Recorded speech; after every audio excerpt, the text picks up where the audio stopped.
இன்னைக்கு நான் பண்ண போகிறது போன்லெஸ் சிக்கன் கிரேவி. அதுக்கு போன்லெஸ் சிக்கன் எடுத்து வச்சுருக்கேன். வெங்காயம் 4, தக்காளி 2, இஞ்சி பூண்டு பேஸ்ட்டு 2 கரண்டி, கொத்தமல்லி ஒரு கைப்பிடி அளவு, இது வந்து சோம்புத்தூள், தனியாத்தூள், வெறும் மிளகாத்தூள், மஞ்சத்தூள், கரம் மசாலா, ஜீரகத்தூள், 3 கிராம்பு, பட்டை, ஒரு பிரியாணி இலை, ஒரு 3 கல்பாசி, எண்ணெய், தேவையான அளவுக்கு உப்பு. இப்போ நம்ம ஸ்டவ்வை பற்ற வச்சு வானல் எடுத்து ஹீட் ஆகட்டும். அதுக்கப்புறமா மற்றதெல்லாம் பண்ணணும். சொல்லுமா. வானல் கொஞ்சம் நல்லா ஹீட் ஆகிடுச்சு. இப்போ எண்ணெய் ஊற்றலாம். ஊற்றுங்க.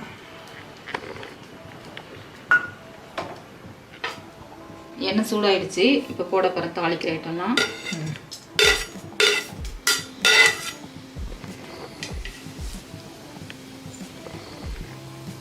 வெங்காயம் போடுறேன். இப்போ நல்லா சேர்ந்துருச்சு.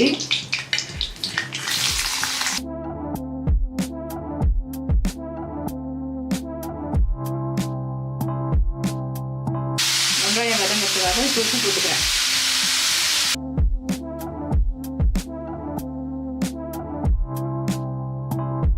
நல்லா வதங்கட்டும். அதுக்குள்ள நம்ம சிக்கனை அரைச்சிட்டு வந்துடலாம்.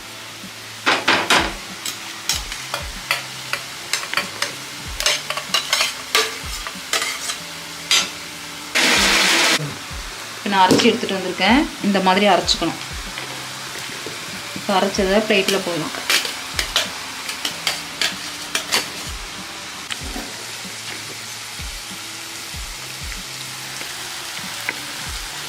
இப்போ வெங்காயம் செவந்துருச்சு. இப்போ இஞ்சி பூண்டு பேஸ்ட்டு போடுறேன்.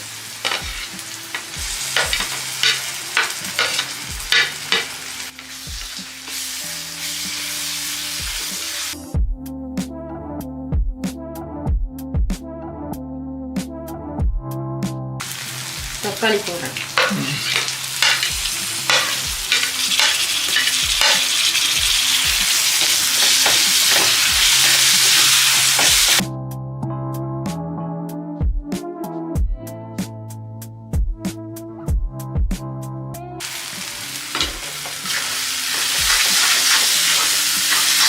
இப்போ அரைச்சி வச்சிருக்க இந்த சிக்கன் எடுத்து இதில் போட்டு வதக்கணும்.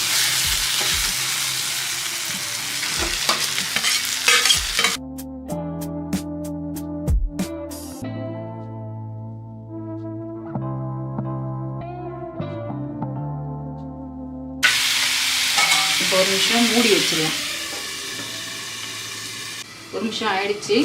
நம்ம அதை எடுத்து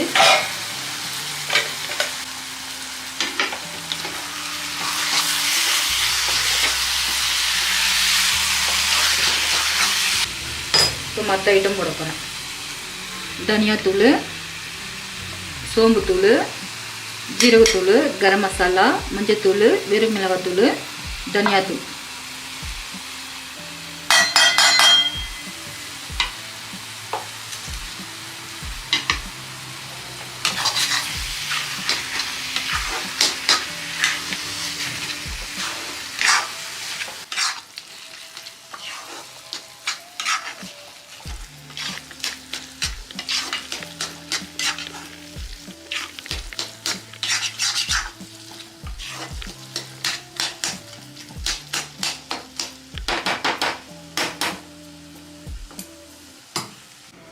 ஒரு நிமிஷம் ஆயிடுச்சு.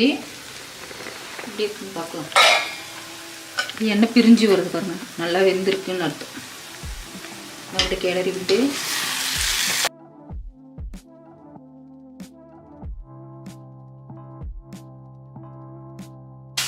நல்லா வெந்த பதத்துக்கு இது பிடிச்சி பார்த்தா நல்லா வெந்திருக்கணும். இன்னும் 1 நிமிஷம் விடலாம். நல்லா வேகட்டும். கொஞ்சம் மூடி போகணும். 1 நிமிஷம் ஆயிடுச்சு. நல்லா சைடில் பிரிஞ்சு வருது பாருங்க. இப்போ நம்ம கொத்தமல்லியை போட்டு இறக்கிட வேண்டியது தான்.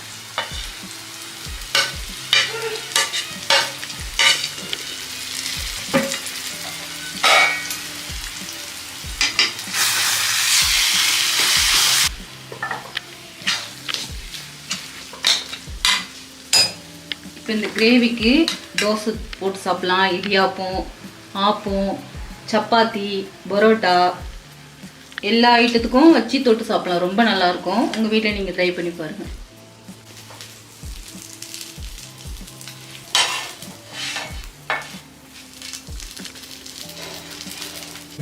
ரோல் பண்ணி